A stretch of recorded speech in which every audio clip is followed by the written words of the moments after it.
Shut up and sit down.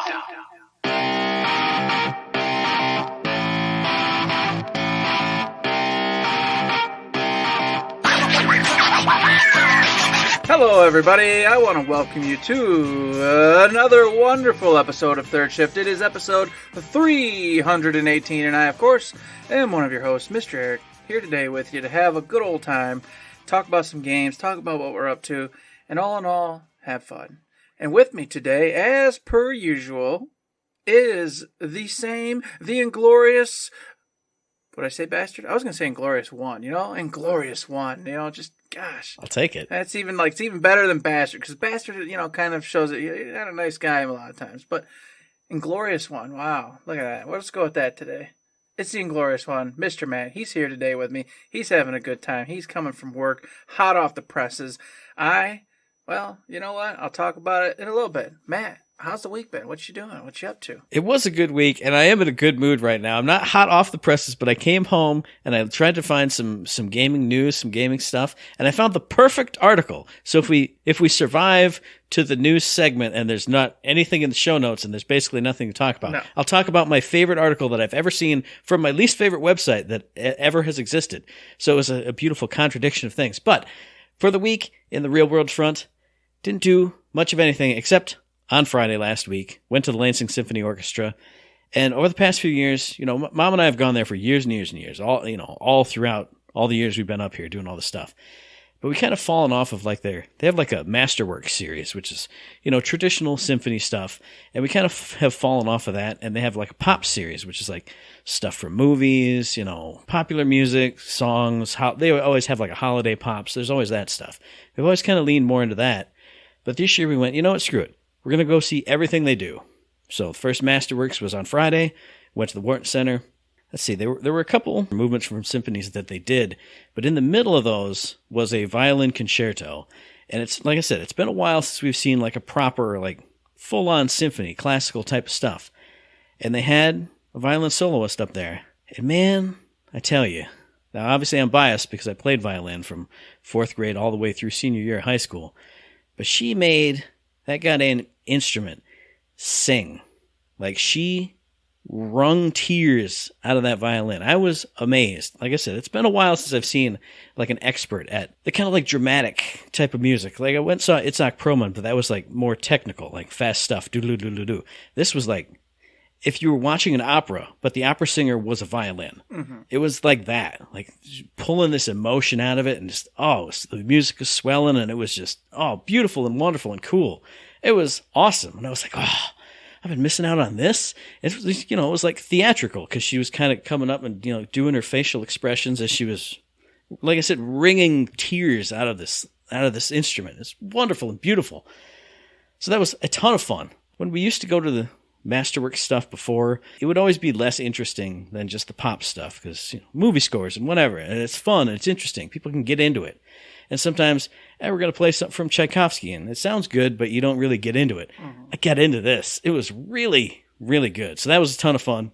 On the video game front, everybody knows I platinumed Saints Row last week, so that got taken out, put in its case, saved forever, deleted off the hard drive. What did I start playing next? I had no idea.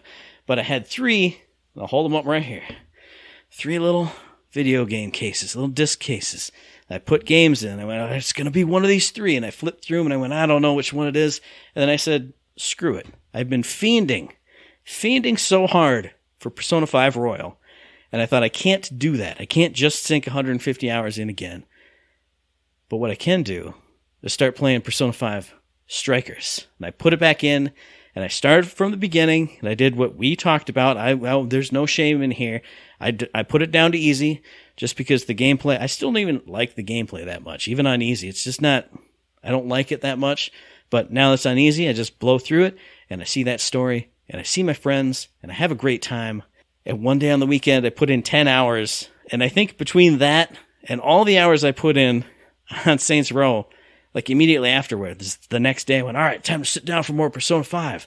And I went, my energy levels just dropped. I was sitting here holding the controller, and I went, uh-oh, I got burned out a little bit. So I've touched it here and there in little 1 hour segments here and there. I'm still excited to play more of it, but I need to recharge the body.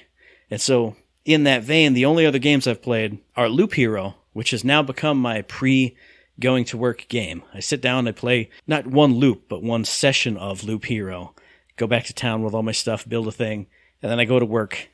So it went from Animal Crossing to Mini Motorways, now to Loop Hero, having a ton of fun with that. And then just last night, I streamed again for only the second time now, and I got to do this more, some Final Fantasy VI Pixel Remaster.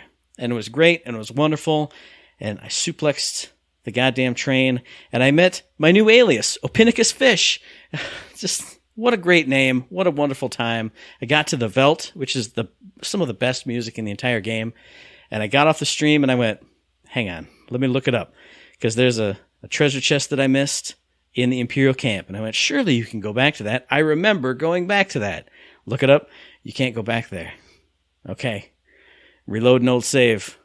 Play for an hour and a half off stream to get the thing, got another bestiary entry that I had missed by go through back all through the train sequence, down the waterfall, through the Veld, go through the cave, go through all the do all the things, but it was worth it because it was still fun and still awesome because Final Fantasy VI is amazing. It's the best 2D Final Fantasy game. It's my favorite of the Final Fantasies. And it was a perfect way to cap off the week, essentially, in podcast terms. Spending some time with one of my favorite games ever. So it was a great week for me. How about for you, Eric? Tell us how your week was. Now, before I tell you how the week was, I got to say, you got Joe Pinnace's Fish, but you also need to give him the sound effects of the fish from Cult of the Lamb that you were going to go ahead and start doing all the time around Jenny because you thought it was hilarious. Now, can I right now remember what those sounds were? I cannot. And I tried. I was trying this entire time, but I could not remember. I remember that one, but that was not the one that you wanted to replicate and do. And I just remember because he would talk, boop, boop, boop, boop, and then you're right, make yeah, those popping sounds. But then he'd also do a different one, and it was hilarious. We both had a really great laugh about it. That's true. And now here we are. You never did it, but now that you have this new nickname of a fish, it would go perfectly with the Cult of the Lamb's Fish ridiculous sound effects. That's awesome. I'm totally going to have to pull up somebody's stream YouTube. Or somebody's VOD and watch it, yeah. Yeah, so we'll have to figure that out off stream at a different time. Just a note, for right now. Now, my week, this weekend, was really cool. I had my brother-in-law's sister come up, spend the weekend, went and visited my grandpa up north. Now, Michigan's a very weird and wacky place. Like the southern half of Michigan, it goes through the 4 seasons, but it's like mild. Like it's mild, and every season seems to kind of like a half this, half that, a little bit of this, a little bit of that, bleeds all together a lot. But when you get into the northern part of Michigan, it's that hard hit. It's fall, it's fall. When it's winter, it's winter. When it's summer, spring, it's spring. It's the stupid textbook definition of the holidays in northern Michigan. And I don't know why there's such a huge difference from southern Michigan and northern Michigan. I don't know why that split's so harsh, but it is. Once you get past Clare, it's a different world of Michigan. And we went up there, and man, rolling hills, the trees were just golden, blood red, gold, and you name it, brown, all the colors just popping, just flying out at you. The smell changes instantly to that earth, woody smell of just the great north. All of a sudden, it ain't cornfields, it ain't farms, it's just trees. It's just trees. You're just driving through trees. And then, to make it even more unique and fun, the highway splits. So trees are in the middle of the highway, so you don't even see the other side. It's just 2 lanes of highway through trees in the great north, going up, going up, going up. It's so wonderful. It's so crazy good. It's just, it fixes your soul. It makes you feel better inside. So we're going up there. We go to Uncle John's as we always do. We're getting cider that you watch get made right in front of you. It's right there. Apples are getting crushed. Juice is getting squirted into the freaking cans. And you're literally buying them right off the thing and sticking it in your mouth and drinking it. Oh, no preservatives, no additives. It's just crushed apples into your mouth. Good. Fresh baked donuts, fresh baked pies. You go around, they got shows going. They got a guy playing this fiddle and this lady at the flute and all sorts of stuff going on. And you just walk on by, eating your donut, and you watch for 5 minutes, clap at the song, as it ends. And, all right, it's cold. I'm going to go mosey on over here. Let's go do the corn maze. Let's go to the pumpkin patch. Let the kids pick out pumpkins from this 2 to 3 mile area. That's all just pumpkins as far as you can look. Just pumpkin. Probably more than that. It's actually probably around 5 to 6 miles worth of just pumpkins, but a lot of them. They run around when they do that. It's a great time. Visit, of course, Grandpa. He's still kicking. He's an old man. He's like 90 years old, but he's still there. He's still with it. He's a jokester. He loves cracking jokes. And it's awesome, but it's also sad. I don't like jokes. I've never been a joke guy. It's not my shtick. But he'll tell jokes and he cracks them, and I get what he's saying. I don't particularly care because it's not funny to me, but it's Grandpa. So I'm laughing. I'm just, Grandpa, you did it, you goon, you clown. It's just nice to see that he's still sharp, even though he's like 90 years old. He didn't get any of the problems that a lot of older folks end up doing, the dementia and stuff, and that sucks, But he didn't get it, so it's good for him, and it's good to see him still laughing and having a good time up there. Of course, we come back, enjoy some good food with the fam. They head home. So, obviously, with that being said, you guys know I didn't get to play any games over the whole weekend, so nothing happened. However, the weekday started, and I went Yakuza hard. And I went, I'm going to beat this game, Matt. I'm done. I got to get it done. I had no money. I needed $3 million. Talked to him, Matt, well, how do I get the $3 million? Matt said, you have to do the business. Me and Shay have told you, just do the business. All right. I'm not going to listen to your advice. I'm going to go do the cappies, and I'm going to go do the silver watch thing. Got $3 million. And then I stopped and I went, they told me to do a thing. I should at least do it so I can say I did it, because I hate people who ask for advice and then just don't even listen and don't do it. So I went to the stupid business. It was the worst mistake of my life. No, it wasn't. Yes, it was. No, it wasn't. Don't lie. I did it. No, you're wrong. And it was so fun. It was so awesome. Yes. And I spent all this gosh dang week playing it. Yes. This entire week up to right this moment in the show, yes. I played it. I am glad to report the #1 business in all of that country. Oh yeah. I smoked him. Nick's, he's so happy with me. He says, go make more money. I've got money. I got million. I got bajillions dollars. I've got an infinite cash-in fund. Now money's not a factor in the game. It's over. But it took me all week to get that. But it was fun, Eric. But it was fun. You had and fun. It was fun. See? It was so aggravating and fun and stupid because I sat here every night, Matt, going, Eric, you can't keep doing this. Yes, I can. Push the button. Push the button. Push the button, Eric. There's more money. We're going to a shareholder meeting. Hang on, back out, save, just in case I royally screw this up. Go back in, click. Shareholder meeting, stomped him. It was never even a question. I don't even know why I bothered saving after a while, because I just kept smoking them 100% every single time. They couldn't stop me. Nobody could stop me. Money made money. Hey, you want to do this crazy investment? I don't care. I've got bajillions of dollars. Sure. Oh, it didn't work?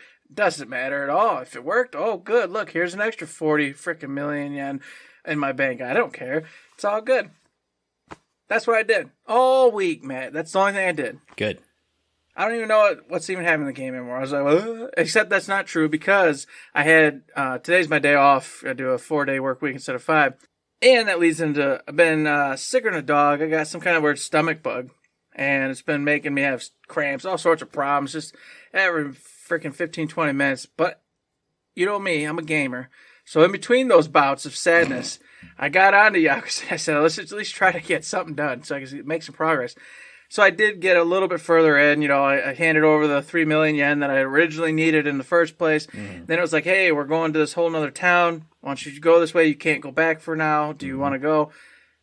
Sure. I did, like any good gamer, an extra save just in case it goes way above my head. Went to that extra town. So I'm in there right now. And Ichi, he's acting crazy. I don't like it. I hope it settles down here. Yeah, we talked about a dungeon you can go down and talk to a robot. That's where this is. You're in this town. That's where it is. So you can go down there. You can get all kinds of weapons and materials and special items. Man, you might as well do that for one night. I mean, it's not like a million levels. You can do it in it is like the sewer. It's going to end. Yeah. It definitely and it culminates in a big boss thing or whatever. Yeah, like each one, it's basically like the sewer. Like each one, you have certain conditions. Like, oh, you can only hit with critical hits or this, that, the other thing. But it's fun. And then you get like rare items, you get specialty things, you get special weapons, you get special this, you get special that. So it's, oh man, you got to do that too. Wait, hey, can I dangle more distractions in front of your face? Look at this cool Can I just make it do. so you just only finish Yakuza before the end of the year and all those other games you didn't quite finish? That's fine. You can't talk about. You failed. It's too bad. Fine. It's too bad. No, we'll get there. We're gonna beat that game because I'm having a great time with it. So we're gonna smoke through that. I did play one match, and this was yesterday of Overwatch 2, Matt. Nice. And I'm so conflicted. So conflicted. Looks way smoother. It looks better. It feels faster. The characters, everything feels great. I went in Total Mayhem, so I didn't experience what the game's feel truly is. Yeah. I just went in and did Roadhog. And let me tell you, I went into this match, and I think I just had clowns on my team. I don't think they were real people. They were just clowns. They were so terrible. It was beyond belief. Now, I also want to jump in and say Third Shift does believe that clowns are real people. We have nothing against clowns. Your chosen profession is your chosen profession. I understand you're a human being underneath the clown makeup. Eric Batten disagrees, but that's okay. Third Shift? Sure. You ride around in your sidecars. It's fine. It's fine. Yeah, I've been a clown before. Oh, man. So, the team drove me nuts. I died 2 times the entire match as Roadhog, and I was on the point pushing that payload the entire time, handling 4 people on my own constantly. Yeah. Constantly. And I could not fathom what my team was doing. I had no idea. They were not killing anybody, and they were never on the payload. So I don't know where they went, what they were doing. I don't know if they all just had a little communion, some kind of cult activity going on in the back, then I just wasn't aware of it. But that part was terrible. So what you're telling me, Eric, is there's no change from Overwatch 1, so you don't need to be worried like you were last week when we were talking about it, because you and me will do it. We're just going to do the job. It's not going to be any different. That one extra person who would have just been flying around, not on the payload dying, he just literally doesn't count. Useless anyway. Poof, it doesn't matter anyway. Goodness. It felt great, though. The game itself felt great. I loved the lack of CC that was out and about. Everything just felt more frenetic, like you're just attacking each other. When you were going toe-to-toe, it was who was busting their moves at the right time and getting it done, or who was retreating when they should and shouldn't, etc., that kind of thing. No more of this stun lock. Oh, your abilities are gone, that kind of stuff. I've never really liked that, so I'm glad that that's kind of out of the game for the most part, except for a couple tanks have a couple CCs still. And so, let that be said, I had a great time. The end was where it fell apart. And we talked about it already, but it actually did hit me. End of the match came, no stats, no awards. Yes, yeah. No anything. Hey, end of the match, goodbye. Dumped out the main menu. And I went, oh, this sucks. Yeah. Like, wow, it felt super anticlimactic. It was just like, yeah, but here you go. Go do it again. Yeah, we haven't talked about Overwatch 2 since either of us have really been in it. But I must have played before the last show, but I can't remember now when it was I played. But I played a whole bunch of matches just on my own too. And it's sad. It feels bad.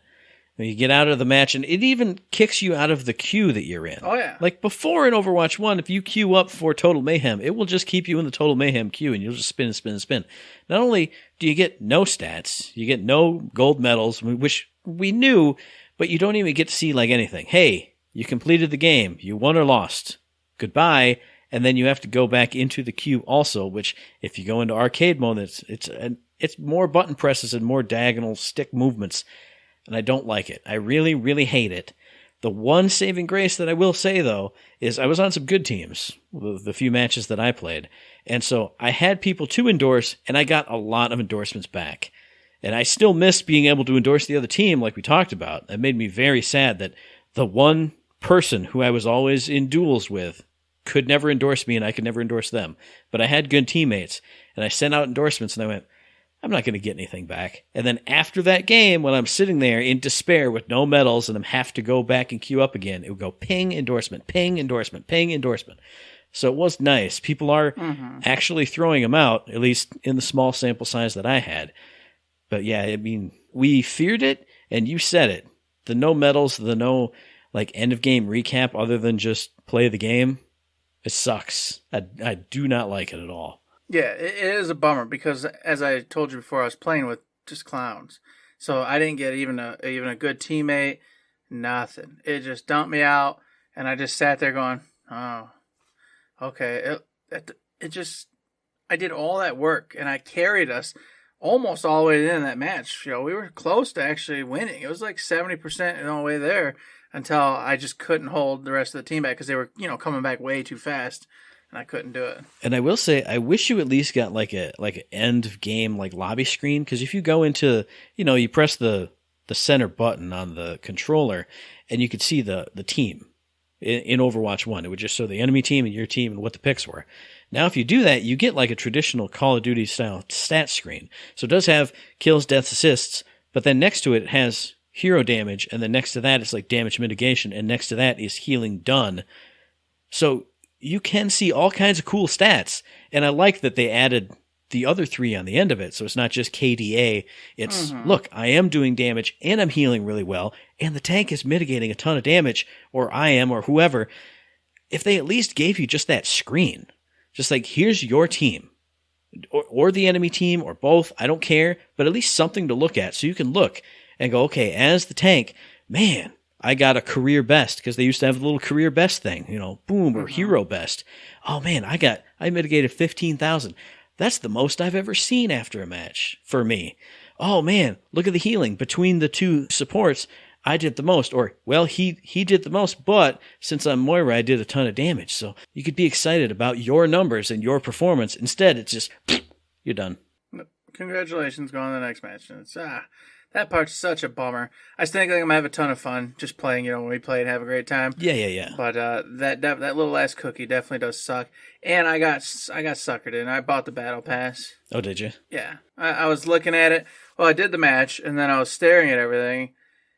And I was just like, the way me and you play, it's just like me and Destiny and any other battle pass. I'm never getting to the end of this battle pass. Yeah.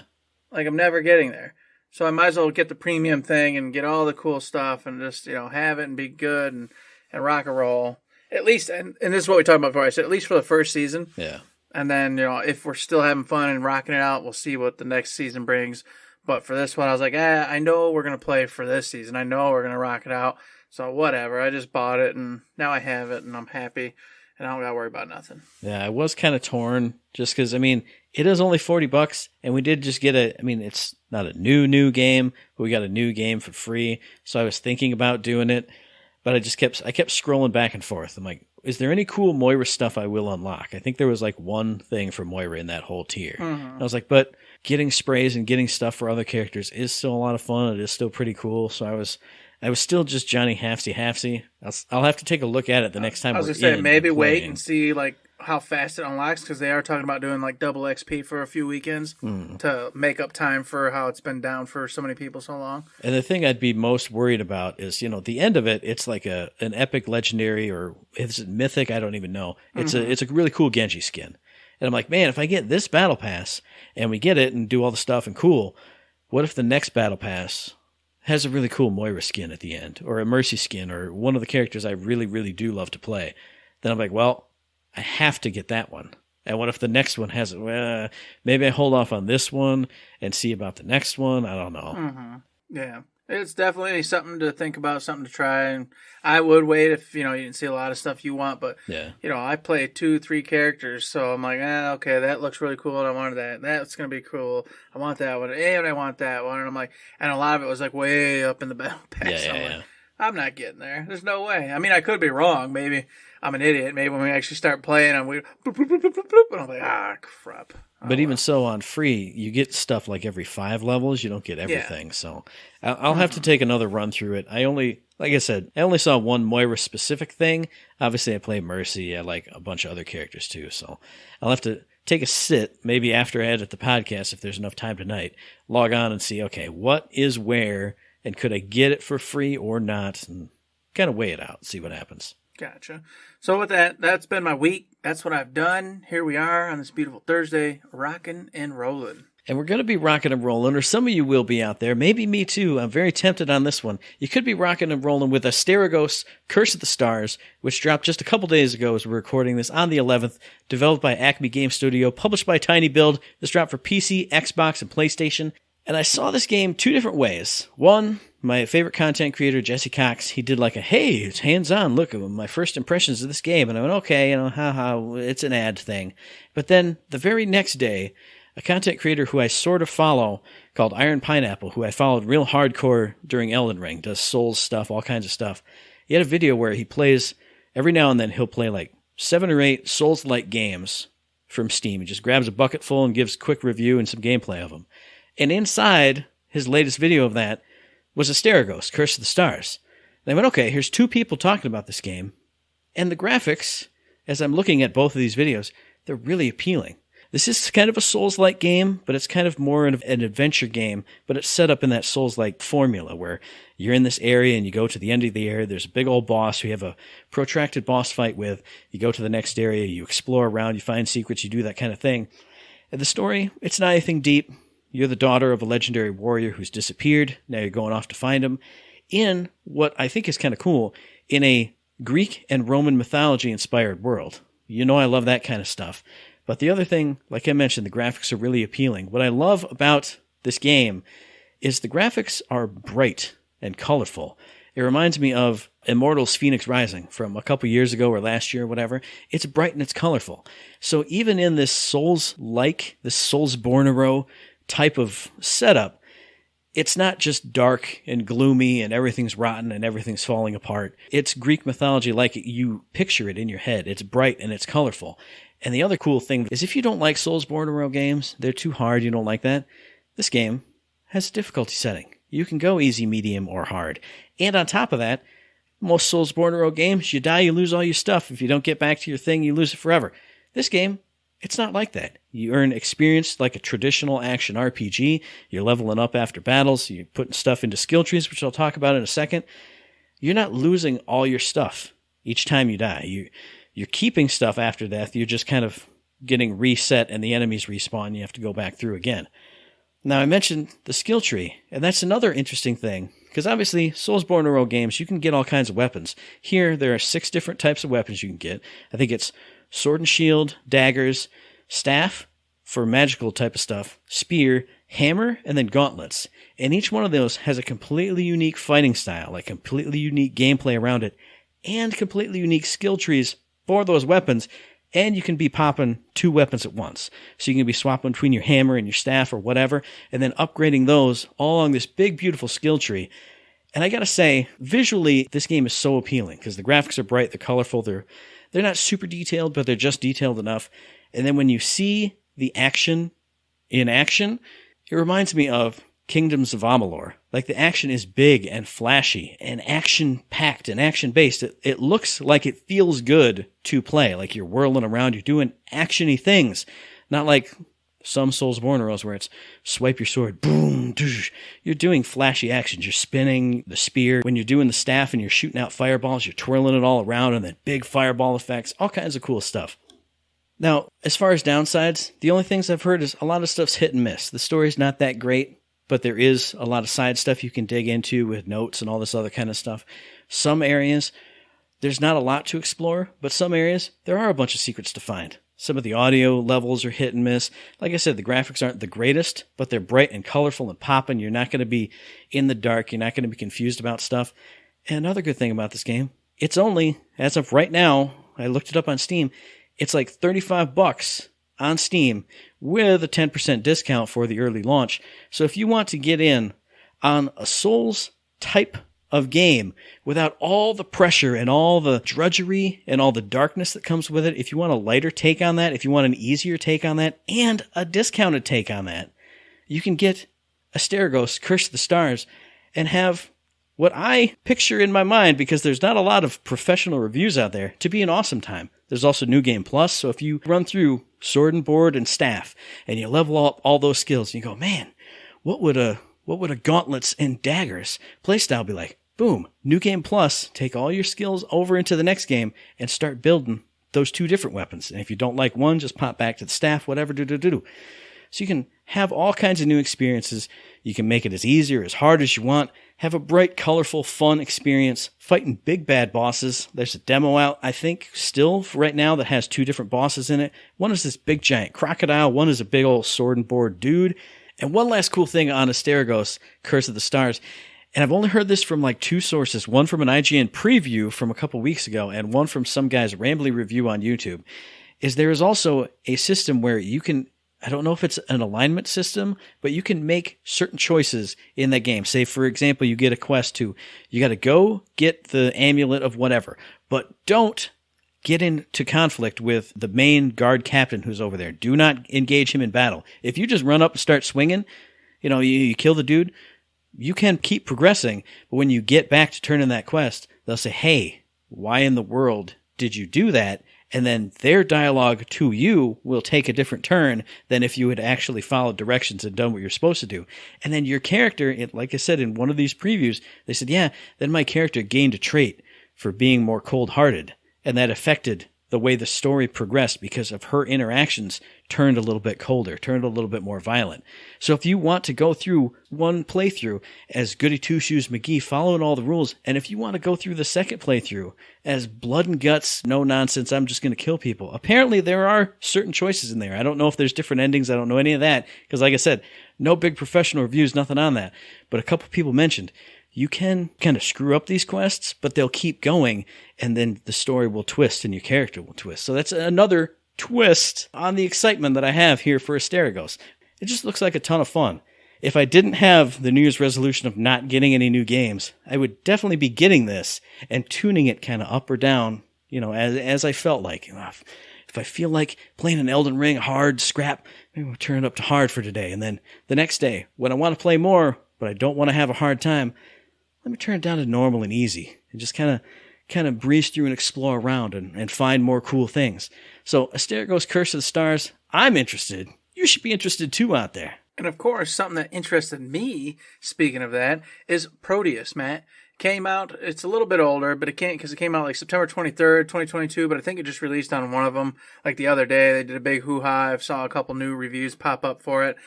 That's the only reason I caught it, because otherwise it would have slipped right by me. I'd have never even seen it. It's developed by Bounding Box Software, published by Humble Games, and this particular developer, it's like two gentlemen doing all this stuff themselves. They've worked on a lot of other games, though, in the past that obviously are big titles like Doom 2016, that kind of stuff. So they know what they're doing. And they got together and decided to pay an homage to like the original Doom, Quake, etc. And they built this game that has the graphics they're much better than that, but they're still, the HUD and the way it looks and feels is definitely, if you've played Doom and love old school Doom, you're gonna fit right in here because the HUD, all that stuff matches right up to what you experienced back in the day. The difference is though, is that they do have the newer stuff like the particle effects, dynamic lighting, really cool, lively soundtrack that's, really popping, not, like tones and deep, doop, doop, doop, doop, doop, that kind of stuff. All that's been added, and on top of it, you can downgrade it, though, if you really do want, like, that classic. You can go to a pixelated, shaded view, so it looks way more in tune with the actual old school Doom and stuff.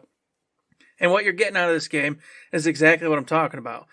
Demons, weird landscapes, not Earth, or maybe it is. I don't honestly know where the hell this game even takes place. It's just a sci-fi setting with all these crazy facilities and rocky hellscapes, and then all these aliens / demons all over the place that you're just killing with an assortment of different guns.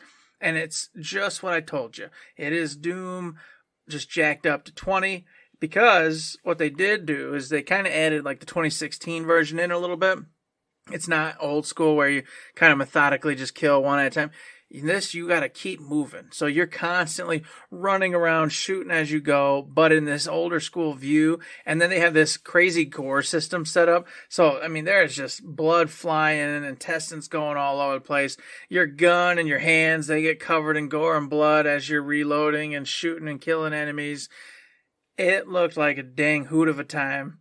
And I was like, ooh, man, this looks like something you buy and you put in the background for that rainy day. When you're just sitting there and you're like, I don't know, none of these big games, I don't really want to mess with them today. and you just slip into this comfortable, awesome first person shooter that just gives you the old school vibes of being back in the day, but not looking like it, because like I said, it does have a lot of updated stuff. Just absolutely gorgeous. I only saw 4 or 5 different guns getting played with while I watched the 2 different reviews and stuff. But from what I saw, definitely dynamic, definitely fun. You know, they have like a lot of your classics: your shotgun, your pistol, your assault rifle. They had like some kind of weird BFG thing, some kind of weird lightning thing going on with one of them. So a lot of seemingly versatility going on here. I'm definitely interested in seeing some more, but I don't know. We'll see. I don't know. ProDeus, Matt. It's out there. Looks really cool. I'd love to get it. If you love old school Doom, old school Quake, even new school, because like I said, they mixed it, I'd recommend you go give this a look. And of course, sticking to that wonderful first person freaking FPS, going to town, having a great time, killing baddies. Matt, the game that's kind of like this weird legend at this point, because I feel like it's been 5-6 years. Witchfire. You know, I was convinced this game did not exist, and then they had a trailer saying, yes, we still exist. And now you're going to tell me this news, and I'm going to say, okay, the game doesn't exist anyway. It was a false flag. You lied to us about it being real and coming back and being all redone and looking even better than ever. And now it's delayed. Now it's delayed. It's never going to come out. It's never coming out. But it's delayed for even more good stuff, because they told Game Informer, or at least I got it from Game Informer, so if you want to read the whole article, go check that out over there at the old Game Informer. Witchfire apparently came out. The Asterigos, who's the developer, former people from People Can Fly, which is why we even paid attention in the first place a long time ago, have said, hey, look, you know, we showed you this stuff. We were really happy with it, but then we played it more, and we realized we wanted to change the arena-style combat into open-world combat. And what I gather from that is that they want it to be that you can go wherever you want inside this world that they've created. And sometimes you might get your rear end handed to you. And that just means, hey, well, I'm not ready for going over to that area yet. And then you go back and you go do stuff around. So that's kind of what I think is what they're getting at in this whole thing. And that's what they want to change it from, where you were just kind of being guided through one battle area to the next, to the next, to the next. I don't know. They said early 2023, but that sounds like a really large overhaul in your entire game. So I'm confused as to what that actually, you know, bodes for the future here. I 100% agree with that, because I haven't played a lot of arena shooters, but I've played, you know, some Serious Sam games, and that is, you walk down the hallway and you get to the big room, and waves upon waves upon waves upon waves come at you until you kill them all and the door unlocks. Mm-hmm. So if you're going from that to a big open world where there's, I'm sure, just going to be enemies just all around, you're changing the entire gameplay loop and the whole way that combat works. And I mean, I understand it's, instead of just giant waves, they're just kind of all over the place. But how do you balance that accordingly? Like, in this area, is it too many? Is it too few? Are you going to do respawns? Yeah. Like, how are you working that? Instead of this big open area, now you're slimming it down so you can only have 20, unless it's just, you can just run in and out of the big giant arena, but then how many follow you? A big change like that, what sounds like a big change like that, makes me really nervous. Yeah, there's a lot of stuff going on there. The article goes on to talk about how they want to set it up to where the enemies will kind of show you where you should be. Right. And like they won't just let you fall into a boss fight that's way over your head. You'll see the enemies will ramp up, and you'll be like, oh, I can't handle my business here, so therefore you won't end up in a situation like that. You'll get out of there. Yeah. But even so, like you said, there's too many questions, way too much involved. I really don't see an early 2023 at this point. It's starting. That just sounds like them being super optimistic, and then in reality, come March, April next year, we're going to hear, hey, we're pushing for summer or fall 2023, and we're going to keep going with Witchfire doing this 8-year back crawl. So I don't know. Just wanted to bring it up because it's something we followed and we were both interested in, and we've had this long relationship with it. Something that doesn't exist still. So just, Witchfire, I really hope the best for you, because you look really good. You look fun, but I don't know. You're starting to make me think this ain't real. I agree. Like we said, we're both very hyped for it, especially with that last reveal and show-off trailer from a few months ago. We were both super hyped for it. I am more excited for an open-world shooter than I would be for a typical arena shooter, because, like I said, Serious Sam is fun, but it's not really my jam all the time. So something different would be fun, but I'm just We said it already. I'm worried about the delays, but I am excited to play this. I hope they do make the changes and it can get it done pretty quickly and get it done right, and then we can be enjoying a fast-paced, fun shooter. And speaking of fast-paced, fun shooters, I teased it earlier.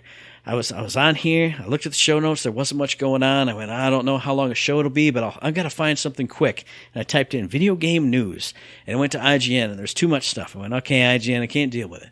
The next hit down was Kotaku, and I went, man, I just can't stand Kotaku. Everything they do lately is horrible. It's awful, but I'll give them a shot. You just got to give me one little tidbit.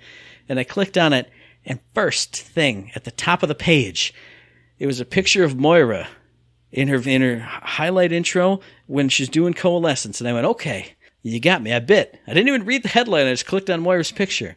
And the headline says, and there's not much I can say about this, and we'll get to that in a second. It reads, damaged-focused Moira mains have Overwatch 2 fans squabbling over healers and bad teamwork. And it's this big article about all these people playing Moira as a damage dealer, but not supporting your other support. So other supports are feeling bad, and then tanks are feeling bad because that support has to go to them. The Moira's not healing the DPS. You're darn right I'm not healing you, DPS. I'm the DPS now. You are so bad at DPS, I have to do it as Moira, and I'm doing it really good, and I'm getting all these gold medals that don't exist anymore. But you should have seen all the days I got all the gold medals, and then at the bottom half of this article, it's all these beautiful, and this is the part I can't describe on an audio podcast, beautiful DPS Moira memes from Twitter. Oh, it's so good. It makes me laugh. It makes my heart swell knowing that there are DPS Moiras out there who are just as good as me, healing and killing and doing all the things right. And everyone's going, I don't believe you could do the things right. I'm out here as a soldier just running into the fray and dying. Why didn't you keep me alive? Because you're not supposed to be doing that, because I can't keep you alive. If you keep doing that, just follow me. I'll DPS for you. Sit behind Eric. I'll have to come back and heal Eric. You'll get caught in the heal spray too. It's fine. Don't worry about it. Just accept Moira DPS. Don't be sad. Just be better. Don't be sad, be better. That's my lesson as Moira DPS to all of you full-on DPSs who can't do your jobs. Don't be sad, be better. It's so funny because you talk about the memes, and I did see a wonderful meme, and it's the one that's been going around with the anime guy, and it originated from the anime that always, he's dancing and doing this thing. It's got that beautiful pop music going, and it came from a spot where anime is just typical. It'll kill 5 characters in the show, and then it's bebops to the end, and it doesn't matter how deadly or evil that show was. And then someone, of course, changed it to where it's more as DPSers knowing more your characters, knowing they're not going to do any healing to any of their teammates as they go into this match. Yes. It's just him bebopping, dancing, having a great time, caring about nobody and nothing, just themselves having a good time. Hell yeah. And it made me laugh, but it did make me sad because I get the other side. It's like, hey, there's supposed to be 2 of us doing the heals, and I'm the only one, and you're not helping. But I see your side because I've been on too many teams with you, and I've seen it too much of stupid DPSers who just, yay, look, I'm helping, wee, flying off and dying instantly, while me and you just go, what is happening? I don't understand. This is ridiculous. Guess you and I have to kill everybody now. Kill everybody. Yeah. So, I don't know. I think it's fair game. I agree with your statements, Matt. You know what? Get better. Get better. Get better. Don't be sad. Just get better. And it'll be okay. Then maybe the Moiras will start to heal. And maybe we can have this beautiful synergistic world in which we all work together happily as one unit. So what about you out there in podcast listener land? Are you having the fun in Overwatch 2? Have you seen me? Have you seen my amazing kills that I do? Have you seen how good I am as Moira? Oh my goodness. Or are you a sad DPS? In which case, let's get better together. I might heal you a little bit if you step up to the plate. But let us know any of that stuff. Answers to those questions, any other kind of questions you got. If you just want to say hi, if you just want to give us any kind of feedback at all, let us know that via the email thirdshiftme@gmail.com, on the Twitter machine @thirdshiftme, and find us on Facebook under Third Shift. Indeed, you can find us over there. You can find us also on the old Patreon. Over there, we treat it like a tip jar. 1, 2, 3, 4, 5, 6, 7, 8 bucks. Any kind of those bucks. Hit it our way. If you like what we're doing, like what you hear, consider donating. Helps keep the lights on, pay the bills. You guys all know the rigmarole by now, and if you don't, well, you just dang heard it. If you say, I can't, gas prices are high, everything's crazy, blah, blah, blah, blah, Understood. You can give us 5-star ratings on Spotify, 5-star ratings over on the iTunes. You can go over to Twitch. You can do a Prime sub if you have Amazon Prime over to Third Shift over there. You can give mailbag questions. You can give topics of discussion that you want us to have. Any of those things puts a smile on our faces, brightens our day, helps us out in some way, shape, or form. So there you go. You've got a million avenues to help Third Shift out. I recommend and wholly suggest that you do. And thank you so much in advance. And we'll also thank you in advance for listening to the very next episode, which will be dropping on the 20th of October or before or afterwards, depending on what life brings our way. And you can find that episode on iTunes, on Stitcher, on Podbean, on Spotify, and on YouTube. And as I always say, hey, if you like what we're doing and you'd like to help us out, please give us a like, a rating, a review, a comment, a subscription, any kind of good thing on any one of those good services, because it does help us out, and we really do appreciate it. Indeed we do. Just like we appreciate those 5 stars I already mentioned. I don't even know where we're at in the world right now, but I'm just saying, come on, get over there, 5-star reviews. You can do it. You can do it. The holidays are coming. The spooky vibes are here. Do something spooky with it. Give us a spooky review. Make it fun. Or if you want to do an early Christmas gift, hey, you know what? Matt will take an early Christmas gift of a 5-star rating. Oh, yeah. I'll take an early Christmas. Or maybe a Thanksgiving one. You know what? Add some turkey in there. You got reasons and you got excuses to give that 5-star rating right now. It's the time of giving, the time of sharing, so come give and share with us, just as we do with you. But until that time, when you give and share with us, as we are giving and sharing with you every single week here on this podcast, there's nothing else to say. But, don't forget to say...